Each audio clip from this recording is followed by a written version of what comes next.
Bonjour, c'est Romain, le décodeur du non-verbal. Alors en cette semaine post-15 août où les rédactions sont vides et où nos personnalités politiques sont en vacances, autant vous dire que l'actualité n'est pas des plus excitantes. Mais bon, il m'en faut bien plus pour me contraindre à manquer notre rendez-vous hebdomadaire et aujourd'hui, j'aimerais vous proposer un extrait vidéo de l'actualité brésilienne qui va vous enseigner à décoder le sentiment d'impuissance au niveau des épaules.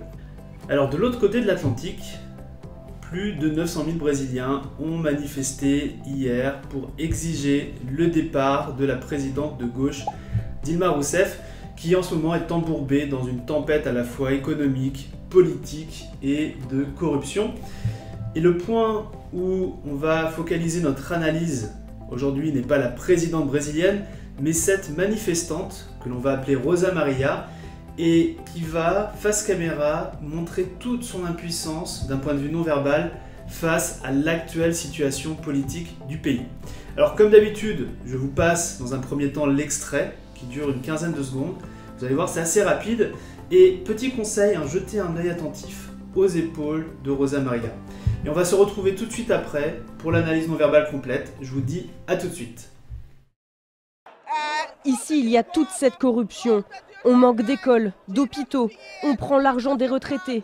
Tous ces commerces qui ferment, les personnes sans emploi. Il y a un grand manque de respect pour le Brésilien qui travaille.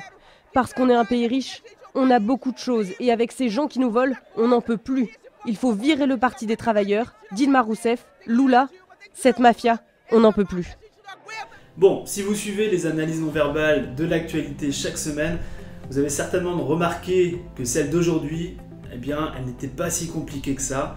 Donc normalement, je devrais avoir plein de pouces bleus sous cette vidéo. En effet, lorsque Rosa Maria s'exprime sur la situation politique du Brésil, on va remarquer à plusieurs reprises qu'elle va hausser ses deux épaules de manière synchrone. C'est-à-dire, elle va hausser ses deux épaules en même temps. Et sachez que derrière cette gestuelle se cache un sentiment d'impuissance par rapport à la situation, se cache un sentiment de faiblesse, mais aussi d'incapacité à changer quoi que ce soit. Alors maintenant, il n'y a pas forcément besoin de se retrouver dans ce genre de manifestation pour observer ce mouvement des épaules.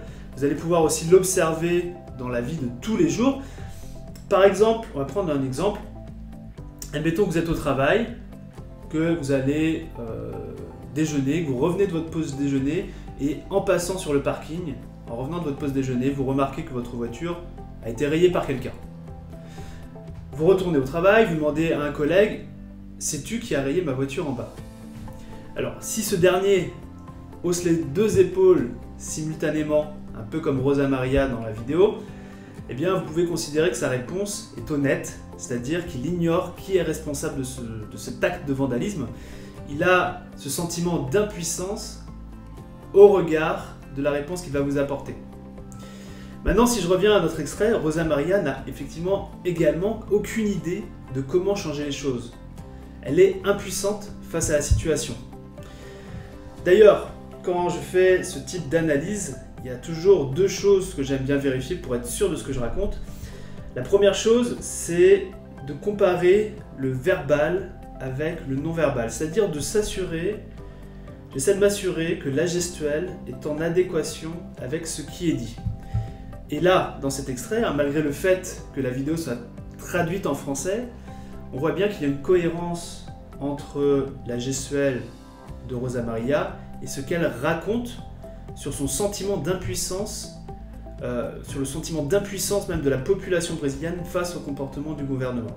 Deuxième chose que j'aime bien faire dans une analyse non verbale de l'actualité, c'est de regarder la gestuelle en cluster, c'est-à-dire que j'essaie de repérer d'autres gestes qui vont venir corroborer mon interprétation initiale.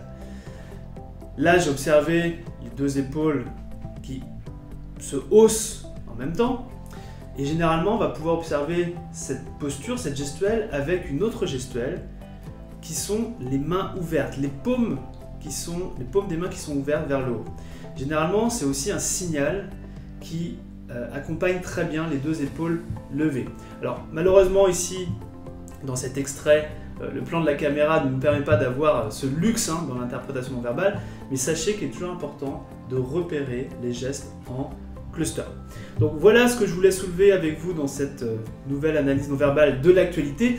Maintenant, comme vous en avez l'habitude, le but sous-jacent de ces analyses non verbales, c'est qu'elles vous aident à mieux communiquer et à être plus à l'aise dans vos interactions. Il y a donc deux choses que j'aimerais que vous fassiez pour continuer sur votre lancée. La première chose, c'est de vous abonner à la chaîne YouTube du Décodeur pour être prévenu chaque semaine de la publication d'une nouvelle analyse. Comme ça, vous avez entre guillemets votre shot d'apprentissage hebdomadaire du non-verbal. La seconde chose que j'aimerais que vous fassiez, c'est de me donner dans les commentaires le sujet de la prochaine analyse, le sujet que je vais traiter la semaine prochaine. Si vous avez vu quelque chose qui mérite d'être analysé par mes soins, postez un lien de cette vidéo dans les commentaires. Si je vous demande ça, c'est pour votre bien parce que je dis toujours que c'est bien de savoir décoder les gestes, c'est bien de connaître la signification des gestes, mais encore faut-il savoir les repérer dans la vraie vie. Donc pensez à regarder les vidéos de l'actualité avec votre casquette de décodeur et à poster dans les commentaires le lien vers une potentielle vidéo que je pourrais analyser. Maintenant, dernier message pour les plus curieux et les plus aventuriers d'entre vous.